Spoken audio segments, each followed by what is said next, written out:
Sexuality educator coming at you today with the big humidity hair. Did any of you see or read about this tweet that somebody posted this past week about Taylor Swift and her vagina?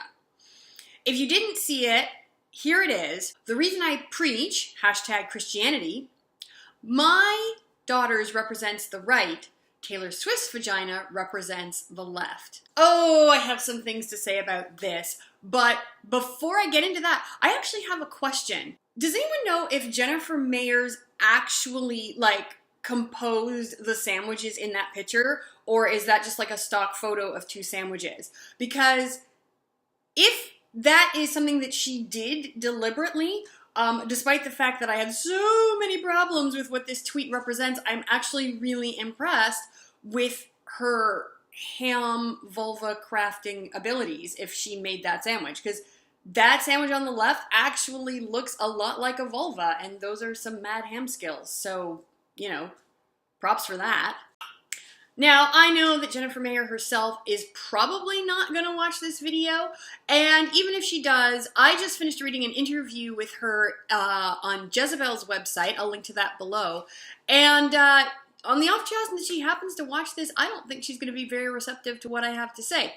But I am going to talk to you, and I am going to encourage those of you who have kids with vulvas to talk to them at some point, because I actually have worked with a lot of people who are very insecure and confused because they think that there's something wrong with the way that their vulva looks, and tweets like Jennifer's do not help to dispel those myths. First of all, the vagina is on the inside of the body. It's a tube, it's a canal, it's a channel, it's internal. The sandwich type bits, the lips, the clit, all that goodness, that's called a vulva, and that's the outside bit. So we're talking about the vulva, just to be clear. I can't speak with any authority on what Taylor Swift's vulva looks like because I've never seen it. I'm also willing to bet that Jennifer Mayer has never seen it either, although I don't know because I don't know her life. Either way, I can tell you that vulvas come in all different colors and all different shapes and all different sizes. The size, shape, and color of a person's vulva has nothing to do with how many sexual partners a person has had. It just has to do with your genetics and how your body is shaped.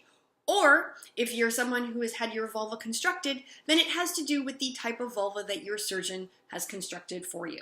And here's the thing about people and ham sandwiches. Now, there are some people who just aren't into ham sandwiches at all. But there are a lot of people who love a good ham sandwich. Some people like a sandwich with a lot of ham so they can get their face right in there. Some people like, a slice or two of ham. That's good. Some people like something else. They like their ham sandwich with cheese. They like their ham sandwich with mustard. Some people are just like, I don't care. As long as it's ham, it's all good. There are a lot of people who feel exactly the same way about vulvas. So no matter what your vulva looks like, there's going to be someone out there who's into it if you want to share it with them. A couple weeks ago, I talked about values, facts, and myths, and why I really don't think it's a good idea to use myths as a way of supporting your values. And this is a perfect illustration as to why. Christian values around sexuality often promote things like chastity, waiting until you're married to have sex. They promote things like monogamy. They promote things like having sex within a loving context.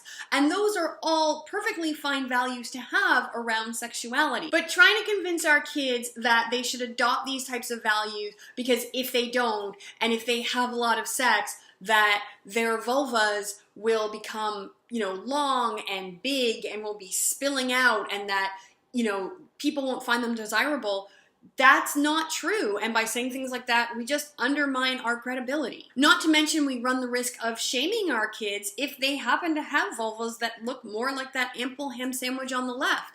And even if they do wind up waiting to have sex until they're married, when they eventually have that sex, feeling self-conscious about their genitals or the way their bodies look can really affect their sex lives and their sexual pleasure. So again, Share your sexual values with your kids, but don't use myths, use facts, and leave Taylor Swift out of it. All right, that's all for today.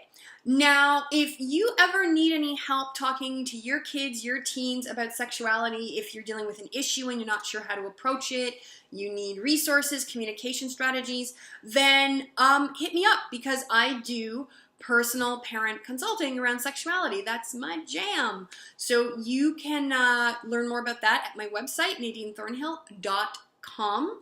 And if you like this video, then thumbs up.